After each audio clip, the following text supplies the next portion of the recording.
Hello ಸ್ನೇಹಿತರೆ, ಎಲ್ಲರಿಗೂ ನಿಶಾ ಕನ್ನಡ ಚಾನಲ್ಗೆ ನಿಮಗೆಲ್ಲರಿಗೂ ಆತ್ಮೀಯ ಸುಸ್ವಾಗತ. ಇವತ್ತಿನ ವಿಡಿಯೋದಲ್ಲಿ ಶಿವರಾತ್ರಿ ಹಬ್ಬದ ಹುರಿಗಡಲೆ ತಂಬಿಟ್ಟು ಯಾವ ರೀತಿ ಮಾಡೋದು ಅಂತ ಈ ವಿಡಿಯೋದಲ್ಲಿ ತಿಳಿಸ್ಕೊಡ್ತಾ ಇದ್ದೀನಿ. ತಂಬಿಟ್ಟು ಮಾಡೋಕ್ಕೆ ಬರಲ್ಲ ಅನ್ನೋರು ಕೂಡ ಈ ರೀತಿ ಮಾಡಿಕೊಂಡ್ರೆ ತುಂಬ ಸುಲಭವಾಗಿ ಮಾಡ್ಕೊಳ್ಬೋದು. ಅದರಲ್ಲೂ ಹುರಿಗಡಲೆ ತಂಬಿಟ್ಟು ತುಂಬಾ ಟೇಸ್ಟಿಯಾಗಿರುತ್ತೆ. ಹಾಗೆ ಕ್ವಿಕ್ಕಾಗಿ ಹೇಗೆ ಮಾಡೋದು ನೋಡ್ಕೊಂಬರೋಣ ಬನ್ನಿ ಸ್ನೇಹಿತರೆ.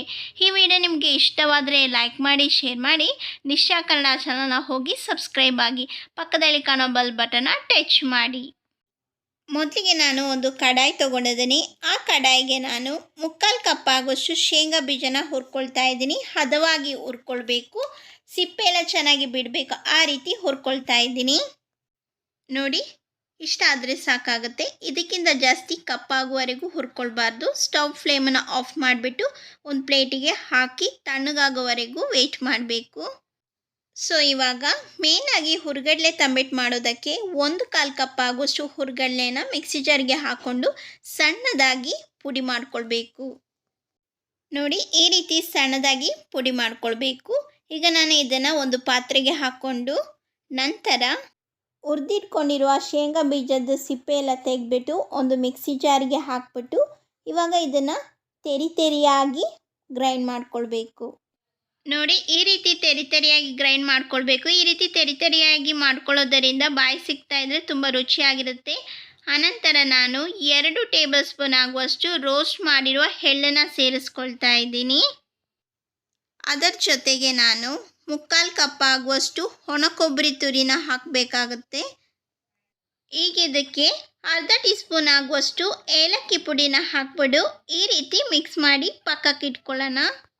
ಇವಾಗ ಇದಕ್ಕೆ ಪಾಕ ರೆಡಿ ಮಾಡ್ಕೊಳ್ಳೋಣ. ಇವಾಗ ಅದೇ ಕಪ್ನ ಅಳತೆಯಲ್ಲಿ 1 ಕಪ್ ಆಗೋಷ್ಟು ಬೆಲ್ಲದ ಪುಡಿ, ನಂತರ ಅರ್ಧ ಕಪ್ ಆಗೋಷ್ಟು ನೀರನ್ನು ಸೇರಿಸ್ತಾ ಇದ್ದೀನಿ. ಬೆಲ್ಲ ಕಂಪ್ಲೀಟಾಗಿ ಒಂದು ಸಾರಿ ಕರಗಿಸ್ಕೊಳ್ಬೇಕು. ಈ ರೀತಿ ಬೆಲ್ಲ ಕರಗಿದ ನಂತರ 1-2 ನಿಮಿಷಗಳ ಕಾಲ ಪಾಕನ ನಾವು ಕುದಿಸ್ಕೊಳ್ಬೇಕು. ಇದನ್ನು ಎಳೆ ಪಾಕ ಆಗಲಿ ಅಂಟು ಪಾಕ ಆಗಲಿ ಮಾಡ್ಕೊಳ್ಬೇಡಿ. ಜಸ್ಟ್ 2 ನಿಮಿಷ ಕುದಿಸ್ಕೊಂಡ್ರೆ ಸಾಕು. ಇಷ್ಟಾದಮೇಲೆ ಸ್ಟವ್ ಫ್ಲೇಮನ್ನು ಆಫ್ ಮಾಡಿ ಈಗ ಇದನ್ನು ಪಕ್ಕಕ್ಕೆ ಇಟ್ಕೊಳ್ಳೋಣ. ಇವಾಗ ಬಿಸಿ ಪಾಕನ ಈ ರೀತಿ ಸೋಸಿಬಿಟ್ಟು ಮಿಶ್ರಣಕ್ಕೆ ಹಾಕಿ ಮಿಕ್ಸ್ ಮಾಡ್ಕೊಳ್ಬೇಕು. ಸ್ವಲ್ಪ ಪಾಕನ ಹಾಕ್ಕೊಂಡು ಮಿಕ್ಸ್ ಮಾಡಿಕೊಂಡು ಹದ ಚೆಕ್ ಮಾಡ್ಕೊಳ್ಬೇಕು. ಜಾಸ್ತಿ ಹಾಕಿಬಿಟ್ಟು ಕೂಡ ತುಂಬ ತೆಳಿಯಾಗಿಬಿಡುತ್ತೆ, ಉಂಡೆ ಕಟ್ಕೊಳ್ಳೋಕ್ಕಾಗೋದಿಲ್ಲ.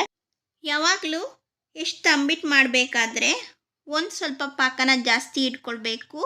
ಆವಾಗ ಮಿಕ್ಸ್ ಏನಾದರೆ ಗಟ್ಟಿಯಾಗಿಬಿಟ್ರೆ ಉಳಿದಿರೋ ಪಾಕನ ಹಾಕಿ ನಾವು ಹದ ರೆಡಿ ಮಾಡಿಕೊಂಡು ಉಂಡೆ ಮಾಡ್ಕೊಳ್ಬೋದು. ನೋಡಿ, ಈ ರೀತಿ ಪರ್ಫೆಕ್ಟಾಗಿ ಉಂಡೆ ಕಟ್ಕೊಳ್ಬೋದು. ಈ ಹುರಿಗಡಲೆ ತಂಬಿಟ್ಟು ತಿನ್ನೋದಕ್ಕೆ ಮಾಮೂಲಿ ಅಕ್ಕಿ ತಂಬಿಟ್ಟಿಗಿಂತ ತುಂಬಾ ಟೇಸ್ಟಿಯಾಗಿರುತ್ತೆ. ಇದು ಗಟ್ಟಿಯಾಗೋದಿಲ್ಲ, ಅಷ್ಟೇ ಸಾಫ್ಟಾಗಿ ಕೂಡ ಇರುತ್ತೆ. ನೋಡಿದ್ರಲ್ಲ ವೀಕ್ಷಕರೇ, ಬಹಳ ಸೊಗಸಾದ ಸಖತ್ ಟೇಸ್ಟಿಯಾದ ಶಿವರಾತ್ರಿ ಹಬ್ಬಕ್ಕೆ ಹುರಿಗಡಲೆ ತಂಬಿಟ್ಟು ರೆಡಿಯಾಗಿದೆ. ಈ ವಿಡಿಯೋ ನಿಮಗೆ ಇಷ್ಟವಾದರೆ ಲೈಕ್ ಮಾಡಿ, ಶೇರ್ ಮಾಡಿ. ನಿಶಾ ಕನ್ನಡ ಚಾನಲ್ನ ಇನ್ನೂ ಸಬ್ಸ್ಕ್ರೈಬ್ ಆಗಲಿ, ಈಗಲೇ ಹೋಗಿ ಸಬ್ಸ್ಕ್ರೈಬ್ ಆಗಿ. ಈ ರೆಸಿಪಿನ ಟ್ರೈ ಮಾಡಿ ಹೇಗೆ ಬಂತು ಅಂತ ನನ್ನ ಕಮೆಂಟ್ಸ್ ಬಾಕ್ಸ್ನಲ್ಲಿ ಕಮೆಂಟ್ಸ್ ಮಾಡಿ. ಮುಂದಿನ ವಿಡಿಯೋ ಇದೇ ರೀತಿ ನಾನು ಹೊಸ ವಿಡಿಯೋ ಬರ್ತೇನೆ. ಎಲ್ಲರಿಗೂ ಧನ್ಯವಾದಗಳು.